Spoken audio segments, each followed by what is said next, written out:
Okay, so I'm at San Diego Comic Con. I'm actually in the hotel room right now, and Marvel announced the Eternals for 2021, I think it is. They're releasing 7 movies in 2021. That's kind of bonkers. But in this video, I want to talk about the Eternals, right? Because like that's kind of like the big movie that they're releasing that I think involves one of the more obscure characters. I mean, Shang-Chi is definitely up there. Shang-Chi's just the master of kung fu, right? So like think Danny Rand, but Asian and cooler.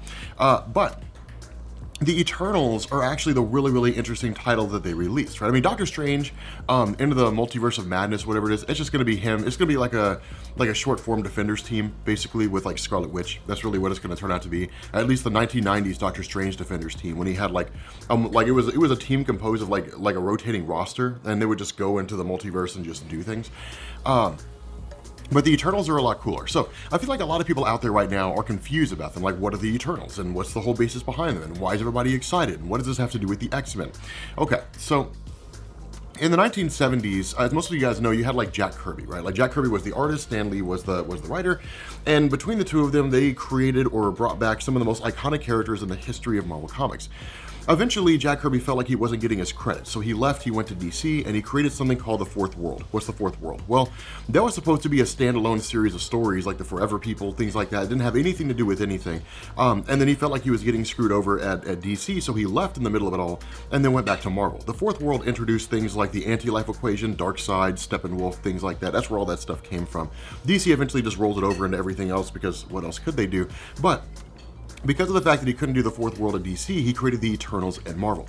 And what he said was that, or at least the way the story went down, was that the Eternals were a byproduct of the same process that created the mutants in Marvel Comics, right? So at some point in the early days of man, and not really even the super early days, but like 30,000 years ago, 35,000 years ago, according to the MCU, you had a group called the Wanderers. And the Wanderers were essentially the missing link between ape and modern man, right?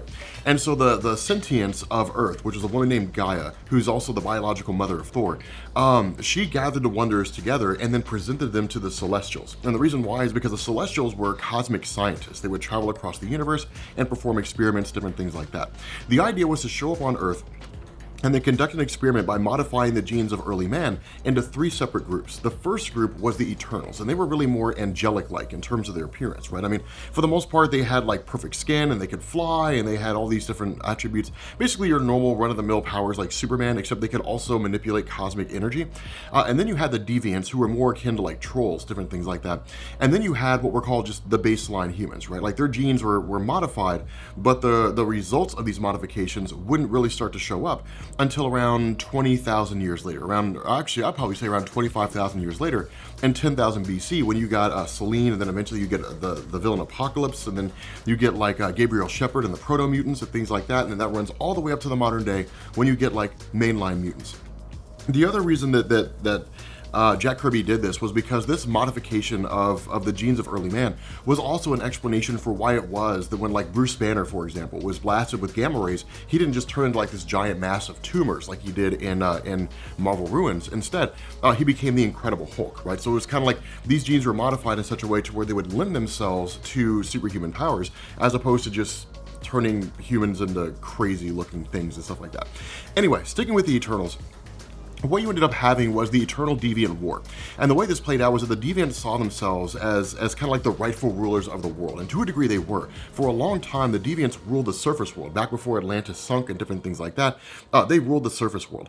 And what this did is it allowed the Eternals to kind of remain disconnected, right? So they just kind of remained in the mountains and different things like that, and didn't really care about what went on with humanity. The result of this is that eventually the Celestials come back and what's called the second host, right? The first host was them first showing up and modifying genes. Their arrivals, whatever you want to call it, is called a host. It's like whenever they show up, it was called the second host, and the Deviants went to attack them. And the result was that the Celestials initiated what was called the Great Cataclysm. And this is what led to the sinking of Atlantis, and what led to most of the Deviants being totally obliterated and wiped out. Those who were left basically took refuge underground, and they've been living underground ever since. The Eternals saw what went on, and they were like, this is wild. So like they started having more of a hand in the goings on of humanity. Not a whole lot, but some of them actually ended up leaving Earth, right? And some of them settled on Saturn's moon Titan, which is where Thanos comes from, right? And so because of that, the Eternals on Earth are, for the most part, kind of disconnected from everything? Because that's the question people are going to ask. People are going to ask if the Eternals have been here the entire time, like some 30,000 years, and they have these crazy powers, right? Like Icarus is the current leader, and he's got the ability to create the Unimind, which is kind of blending all the powers of the Eternals together and creating some super being. If he could have done all these things, and he could have basically like stopped Thanos, right? Because if the Eternals had summoned the Unimind and they had him face off against Thanos, he would have obliterated them all, right? I mean, it would have been no small feat. Like, it would have just been like, okay, so like, and he's done now, and that would have been it. A wave of the hand, so to speak. People are going to ask, if that was the case, then why didn't the Eternals do anything? Why haven't we seen them before? Because they don't care, because they're disconnected from humanity. I mean, you're talking about beings that are almost designed to be perfect and have incredible power. Why would they care about what goes on with what amounts to ants on anthills in some other part of the world, right? It doesn't really matter to them. It's the same thing with the Inhumans. The Inhumans are disconnected, they're isolated, they're removed from everything. It's the way the characters were designed to be. That being said, I think two things will come out of the Eternals movie. The first thing is that it'll set the stage for the mutant population. Like, this is how we get X-Men into the Marvel Cinematic Universe. This is where mutants come from, right? It's better than doing the whole thing in like one film, right? Like, the X-Men movie comes out and it's like, once upon a time there were Eternals and they did some things and now we have mutants. It'd be way too much to cram into a single film. So it makes sense to kind of lay the groundwork for where we're going to get with, what we're going to get with the mutants and so on and so forth by throwing it in the Eternals film, and then just kind of let it build from there, right? I mean, if there's anything the Marvel Cinematic Universe has established over the years, is that we as fans in the general movie audience like the slow build. We like to believe that what we're seeing is going to lead up to something bigger, even if they're cutting back from like the 10-year-long sagas and they're focusing more on like 3, 4, 5-year-long events. Still, it's a great way to set the stage for everything and to kind of explain why we even have superheroes in the first place and why they're not all just like irradiated masses of tumors and shit like that. The second thing is, I think it'll explain a backstory to Thanos, and it could actually even be used to explain, to kind of expand the lineage of Thanos as a character, because Thanos has a brother. His name is Eros, right? I mean, like, depending on what comics you read, sometimes he's referred to as Star Fox, and that's actually the name he had for a while when he fought alongside the Avengers. But it could introduce things like Drax the Destroyer's daughter, Moondragon. There's a lot of things that you could get from the Eternals film, kind of building up and setting the stage for a lot of stuff. So in reality, this I think will be one of those movies that's kind of like a historical film, right? Like, the movie's done, it's thrown in there, and then suddenly we get this foundation for like a litany of things that show up later on. And really in the MCU, it'll be the first time they've done something like this, to create a movie in such a way to where it's designed not necessarily to present a whole complex plot in and of itself, but to actually lay the groundwork for a lot of the things that are coming later in movie form.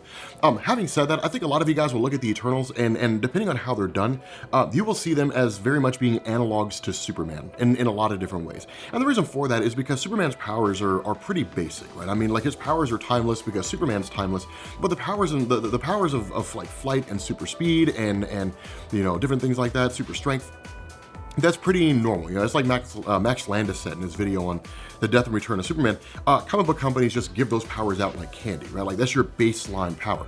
From there it starts going into things like reality warping and cosmic awareness and just how strong you really are or something along those lines. But at the end of the day, I think the Eternals will be a building film. It'll be a film designed for the purpose of just building up the MCU. So I don't know, either way it'll be interesting, but I figured I would kind of throw this out there and make people aware of what's going on, at least what to expect. But with that being said, guys, we're gonna bring this video to an end, and I will catch you all later. Peace.